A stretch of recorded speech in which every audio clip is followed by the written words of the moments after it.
deixa eu dizer o que penso dessa vida. Preciso de mais desabafar. Segura! Deixa eu dizer o que penso dessa vida. Preciso de mais desabafar. Segura! Deixa eu dizer o que penso dessa vida. Preciso de mais desabafar. Deixa eu dizer o que penso dessa vida. Preciso de mais desabafar.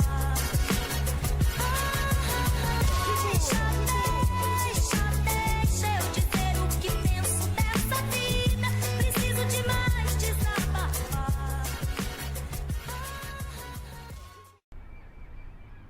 Okay, back to shooting. Now, as far as I know, I don't know that there's a lot of dog behavioralists on YouTube doing this. So this is a first, and if it's not a first, it's probably a first for Canada. And if it's not a first, if there's a lot of people doing it, I just don't know. So here's how this is going to work. It's going to be really straightforward.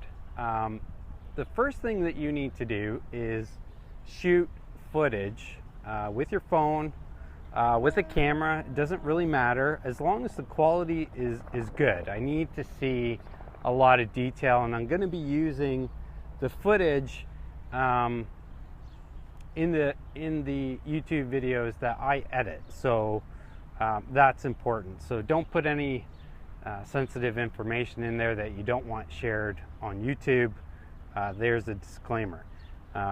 So shoot some footage of your dog exhibiting the behaviors that you want me to help you out with. And what I'm going to do is I'm going to watch those videos and put together my own video trying to address them and demonstrating or talking about a few techniques that you can do to address the behavior. This way, the channel is going to be much more interactive. I get a lot of email questions, and it's really, really hard to explain to somebody through text what they need to do to actually help their dog change some of the behaviors that they're doing or how to address them. So this is going to be pretty cool because basically you guys don't really get to see the before, you know, so you don't really get to see the dogs actually exhibiting a lot of the problem behavior. You just hear me talking about it, which I know is frustrating, but it's really difficult to work with a dog that has behavioral problems and shoot a video at the same time. And because I am not very technically savvy, I also commentate on it at the same time as well. So really easy steps. I'm going to summarize them for you as these guys are playing. Shoot the video. You don't have to edit it at all. It could be just raw.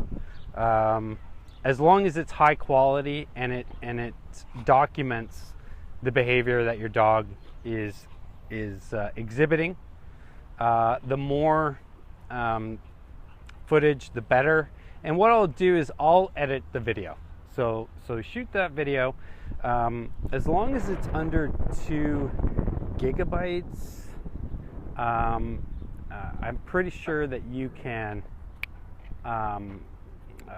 use Dropbox. Now, Dropbox is a application that allows people to share very large files, such as video files. So you save it to your Dropbox account, and then it's really simple. You email me the link, and I can actually download the video from Dropbox. So it's super straightforward. It's very secure, and that way I can get the footage without. And even if you have multiple files that are under 2 gigabytes, It doesn't all have to be one video. It could be several of them, and I'll parse them together. I'll put them together.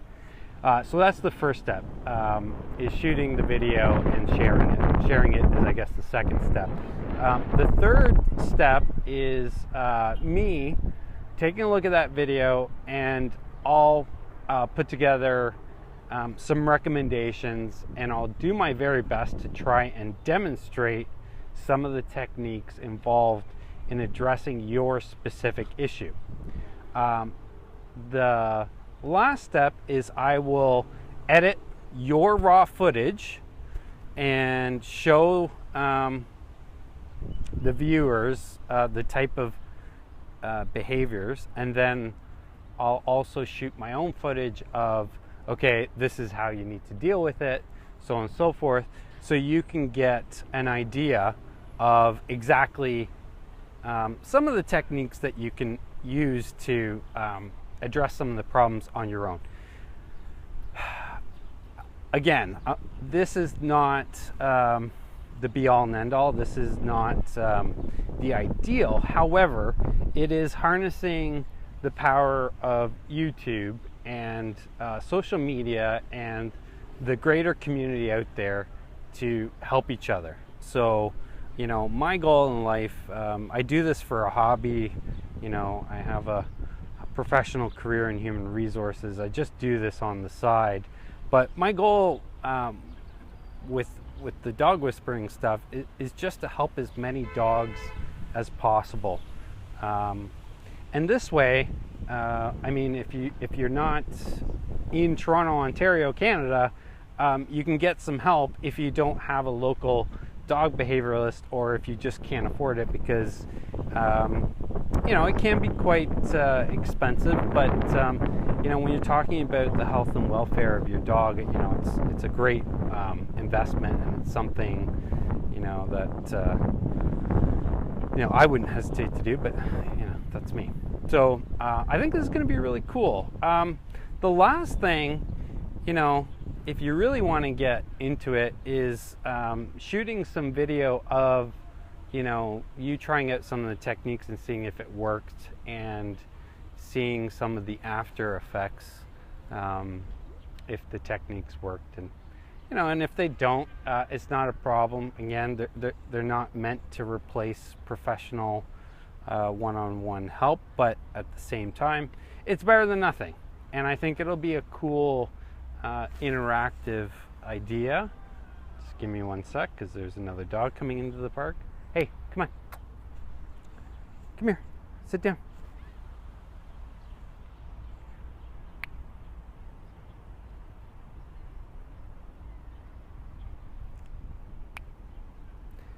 There you go. Okay, good. And it's a way that the community can you know, help each other, and I can do my best.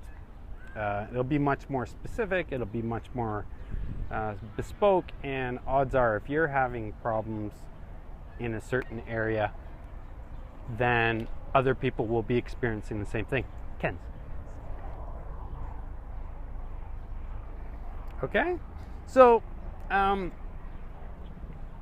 that's all for this video. I'm gonna let these guys go play, and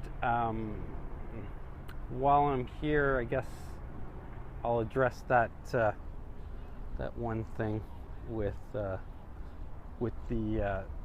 scared and anxious dog. So the number one thing is, if your dog is scared of a member of your family, okay, go play.